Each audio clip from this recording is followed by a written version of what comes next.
Hello everyone. When I was younger, one of the big parts of my educations, like something that took a significant amount of time, for better or for worse in this case, was standardized testing. It was almost ridiculous how much standardized testing I had to take. Because you can take your temperature as much as you want, but if you don't allow the fever time to get over, taking your temperature isn't actually going to do anything to solve the problem, you know?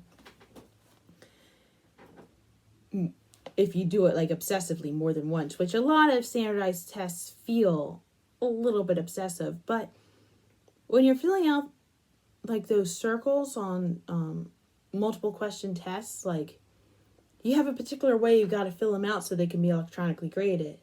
You have to stay inside the lines, and you just have to like click the answer. And I mean, it makes sense that I would go search out questions like that for fun, you know, just like actual fun quizzes, not something you can fail, but stuff that can teach you about yourself.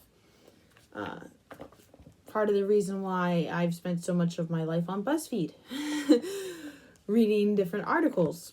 But even before I knew BuzzFeed was a thing, I'd be like taking all sorts of quizzes for fun. And I have this book when I was younger. It's called The Cool Girl's Guide to Crochet by Nikki Trench. And at the end of the book, she has a bit of a snarky love questionnaire. So I thought I would go through the love questionnaire, and I think the purpose of this test is to go over like the person's love style in order to find out if they're actually like a crochet lover. Who knows? I mean, this is a book of crochet patterns, so it's definitely within theme that way. There's 8 questions. There's 3 answers to every question. And we'll see how it goes. So question number 1. What do you wear when you're trying to attract the opposite sex? What year was this book out?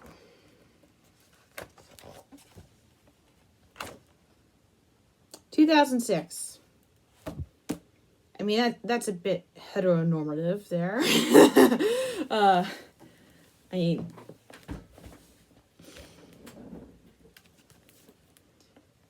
so A is full evening dress with high heels. B is sexy mini skirt and a boob tube. And C is a hip skinny crocheted stripy scarf worn with a denim skirt and big boots. If I'm being quite honest here, on a typical day, I'd be wearing none of that.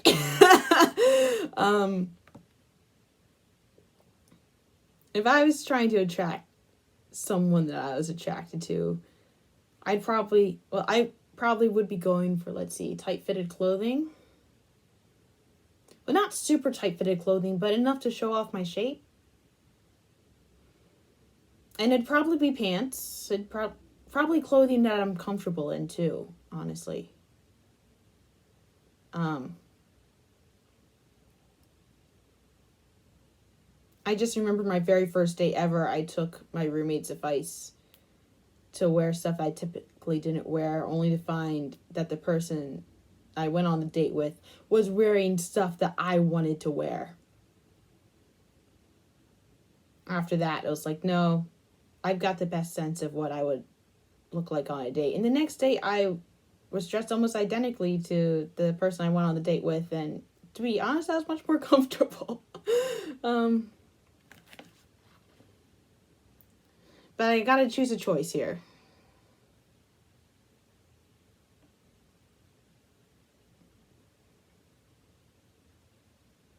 I mean, I would wear something crocheted, but I wouldn't be wearing a scarf. Or at least I wouldn't be wearing a skinny scarf. I don't really like skinny scarves that much. And also, these are all dresses. I probably wouldn't be wearing a dress.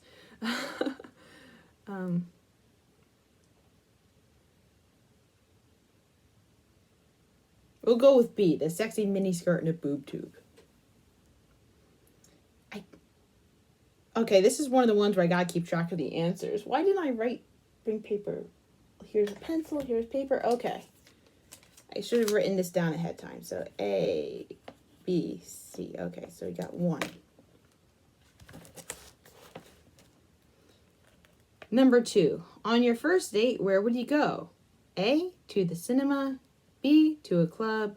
C, knit crochet club night / stitch and bitch group.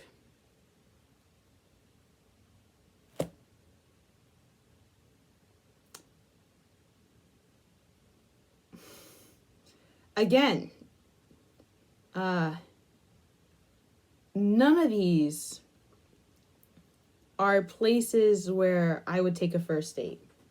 Because, I mean, I feel like the whole point of a first date is to have a conversation with a person, you know? And, like, get to know the person better. So you want to be in a place where you can talk to them. And to the cinema, you're not interacting with each other. You're both watching the movie. It'd be great for, like, a second or a third date, maybe, or after you've gotten to know them for a while. But when you're first getting to know a person, you want to, like, actually interact with them. And to a club, I mean, you can't hear anybody in a club. Personally, I also have an auditory processing disorder, which makes being in super loud places physically uncomfortable. Like sensory overload uncomfortable, so no. And when I'm going to my knitting group, I mean, yeah, that'd be a great place for a date, but I'm also not going there to date. I'm going there to interact with my friends. Like, I'm going there for girl time. That's probably, my knitting group is probably the closest I've ever gotten to girl time, even though it is open to more than just girls. Like, I'm there for friendship. I'm not exactly going there looking to get laid, you know?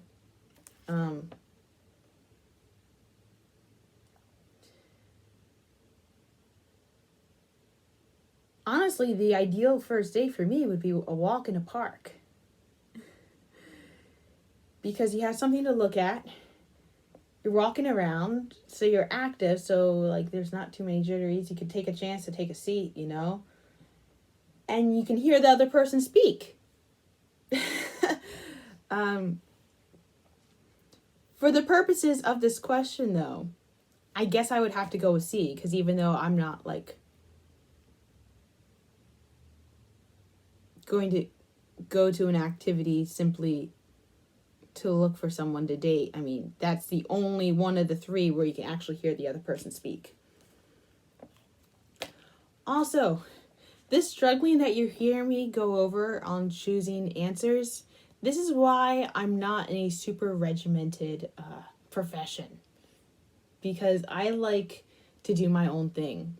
In fact, when I have to fill out those, like, intake forms for the psychiatrists about how your depressive feelings, I'm often, like, circling answers in the middle of other answers. Because it's like, oh, it's halfway here. And fortunately, my psychiatrist puts up with it. Or actually, no, I have switched psychiatrists between then and now. The old psychiatrist put up with it. I haven't had to fill it out with the new one yet. Because it's been all over Zoom. Because pandemic. Okay. Alright, so this is another heteronormative question. What tickets would you like to be given for your first date with a new man? We can go with new person here. So A, Green Day gig. B, popular Broadway show. C, as an audience member of a craft TV network where you participate in a crochet circle full of men and women who crochet. Honestly, those are all good choices.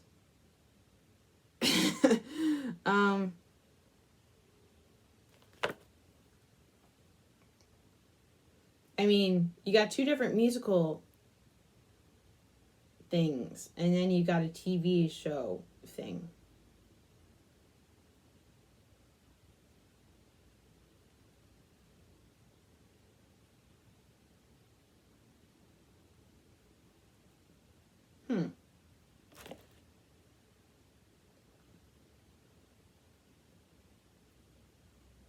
If I was at a Green Day concert, I'd only be singing along to one song.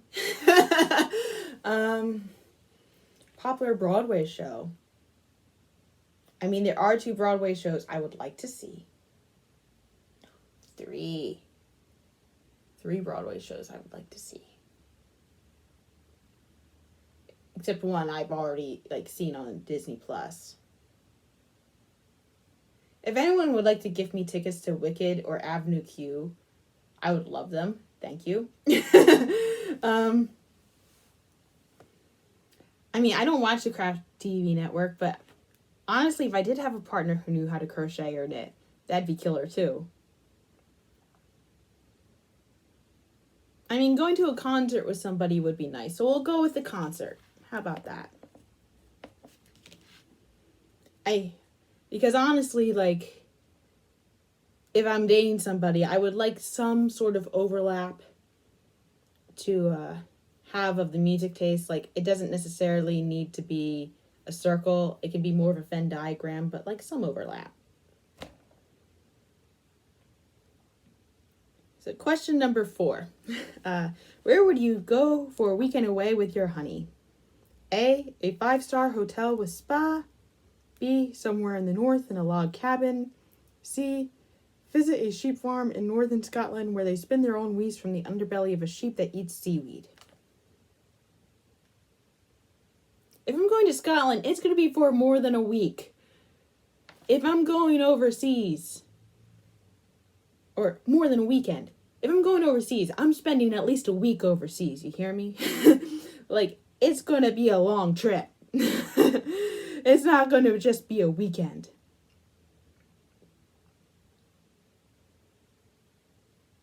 I guess in this case, I'd go with B, somewhere in the north in a log cabin, so we can go camping. I can see going camping for a week, because then we can go out exploring. There's activities. 5-star hotel with a spa. I mean, I've been to an all-inclusive resort for 4 days, and the best part of those 4 days was when I went on an activity outside of the resort.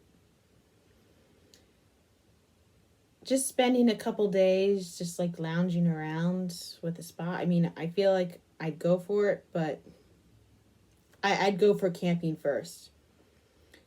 I would love to go for a sheep farm in northern Scotland. But that may be a weekend, but that would be part of a huger trip. That wouldn't just be a weekend. So we're going to go with B.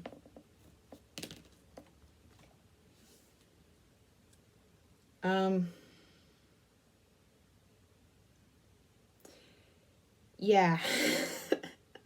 I may be overthinking all of this. This is just supposed to be a random blip, blop, bloop type of test. So what's your favorite swimwear your partner wears? A, surf shorts or a bikini. B, Speedos. C, crocheted cotton swimming trunks, bikini in the latest colors. I mean, I personally do not have a partner, so I'm thinking of this in the abstract sense. And I'm also bi, so I don't know what gender the partner is going to be. And women and men wear different types of swimsuits. So, if I'm being quite honest, if I get to a situation where I get to see a partner in a swimsuit, I'm going to be excited. I'm going to be super excited. Also, this seems like it's addressed to heterosexual females. So I guess it's making the assumption that I'm looking at men, except this is, they mentioned the bikini.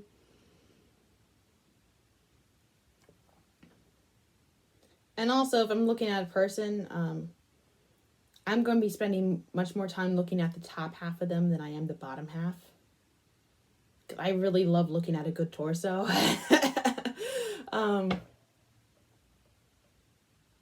So honestly, any type of swimwear would work. uh,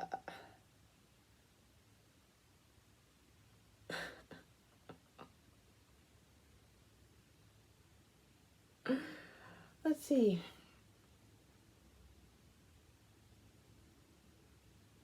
I know for this one, we'll go with crocheted cotton swimming trunks bikini in the latest colors. Because if I make them swim trunks and they wear it, it's going to be like, oh, you love my work and you also look good in it? Yeah. So there you go. I may be a tad bit narcissistic. Maybe. Okay.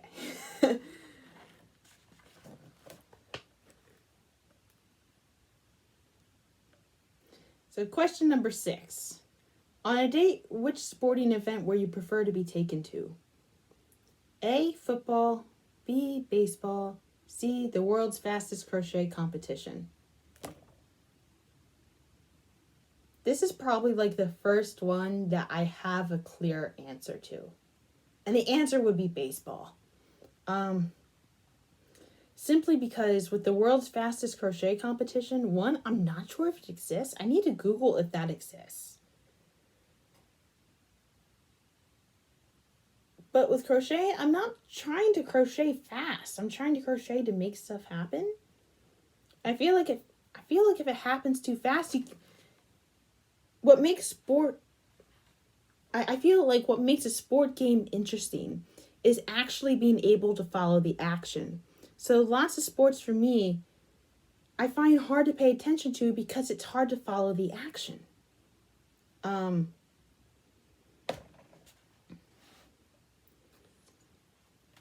And with crochet, like the world, you wouldn't be able to see any of the action. Now, it is fun to bring your knitting to a sports competition. I mean, I crocheted during a baseball game before. That was fun. I often crochet when I'm watching baseball on TV. And when it comes to watching sports, I do understand baseball a lot better than I understand other sports. I have worked at a football stadium, but that doesn't mean I know anything about football. In fact, it kind of helped that I didn't know too much about football because then I could concentrate on what I was actually assigned to do, which was help the fans in the stadium find their way around. I guess that's B.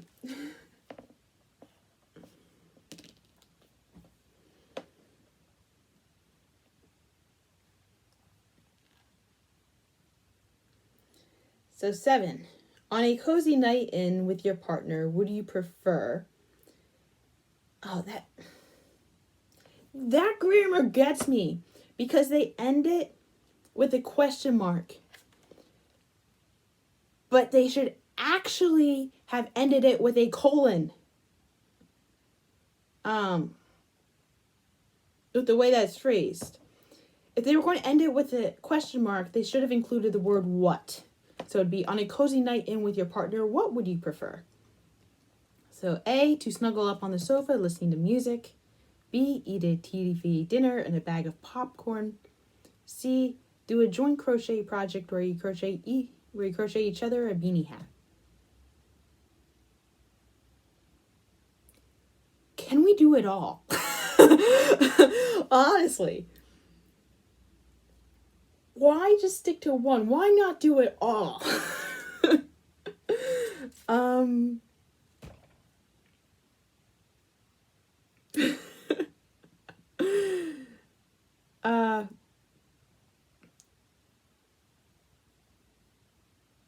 Eat a TV bin, like, because if you're spending the whole night, you're going to need to eat.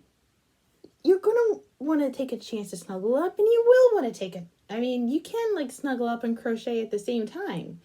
Unlike knitting needles, where, like, they're super long and they might poke you, unless you use, like, the circular knitting needles. With a crochet hook, they're not that terribly long, and you can kind of, like, keep it somewhat close to you.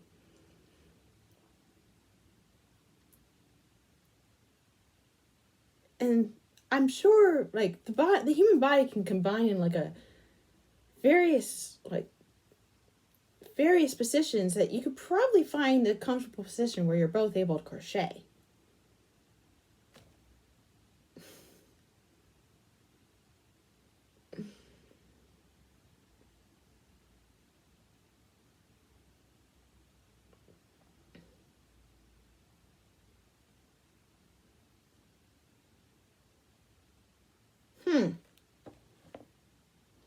I mean, also, I guess the point of these questions is making me consider, am I specifically looking for a partner who knows how to crochet or knit? Which, for me, that's not necessary. Even though I love to crochet or knit, I'm not necessarily looking for someone who knows how to do either one of those things. Especially, like, if I'm looking at, like, people who identify themselves as men, it's actually pretty rare that they would know that. And if I'm looking at people who identify as women, they may or may not know that. They may be gifted in something else. Overall, I'm just looking for someone who is a little bit more creative. So they'd be more willing to be open to that. But their creativity could also show up in other ways, you know? Like, they could end up being like more musically gifted, or they could end up being more of a writer, or maybe they're a little bit more mechanical. They're pretty good at putting stuff together. Who knows? I'm not necessarily barreling ahead in life going like, this person absolutely must be interested in, like, must know knitting and crocheting and must live and die crochet. No, they just have to be creative enough so they don't get tired of hearing me listen talking about crochet. So realistically, it'd probably be A, snuggle up on the sofa listening to music. You can interchange music with the TV. Because when I think cozy, I do think snuggle, honestly. So that's A.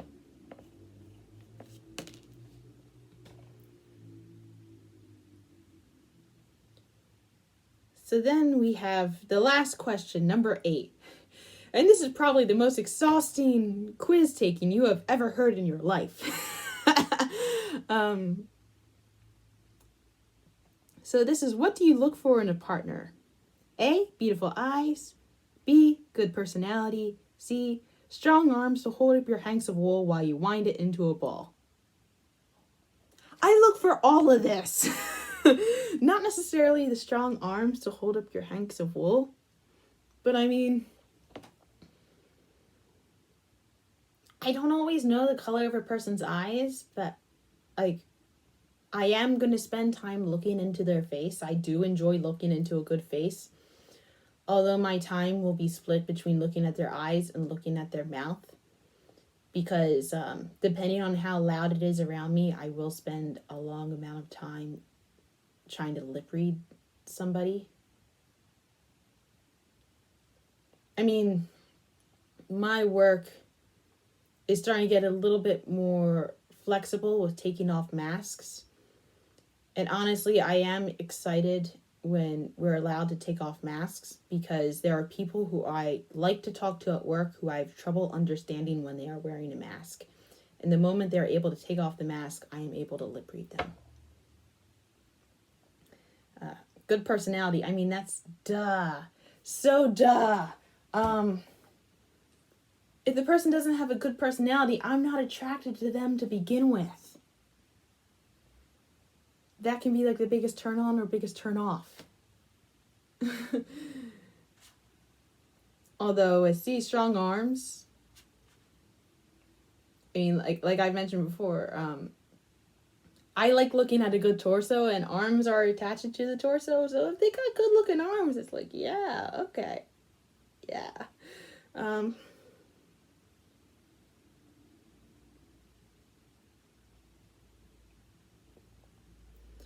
So, also there's another typo in this, because they put a comma right after a period where there didn't need to be one. But that is the answer I'm going to choose. I'm going to choose B. So now I have to count up what I got. And so as you see here, I got 2 in A and C and 4 in B. So for answers, if I had mostly A's, it'd be you take life too seriously, you go straight to your computer, go online and find your nearest knit and crochet group and join immediately. I mean, I am working on having more fun, but I'm already part of a knit group, so. This one's mostly B's. You're in danger of letting life pass you by. You'll never find a partner if you continue in this way. You need to crochet more. Go and buy some needles and yarn and make the scarf on page 73. What is the scarf on page 73? Oh.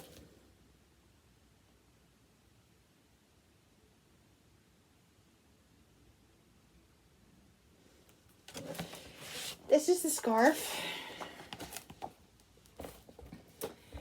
It's not my style whatsoever. I mean, they're colors that I would wear. They're not colors I would automatically choose. I mean, my favorite colors are green and purple and blue. But this scarf just looks ugly. I'm sorry. Also, I wouldn't be making pom-poms like that. I don't really like wearing pom-poms. Mostly C's. What a wonderful person you are. You must attract potential partners every time you set your crocheted slipper outside the door. I'm going to believe that energy for me.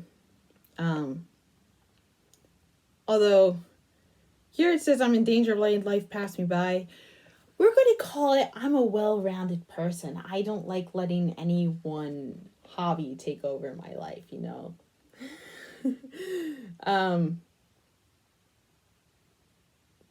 I part of my anxiety is if I focus on any one thing and then something goes wrong, well, then I have something else that I'm able to focus on. So it doesn't completely take over my life, you know. I mean, I can crochet more. That's always good advice. Always crochet more, always get more yarn and needles. Improve the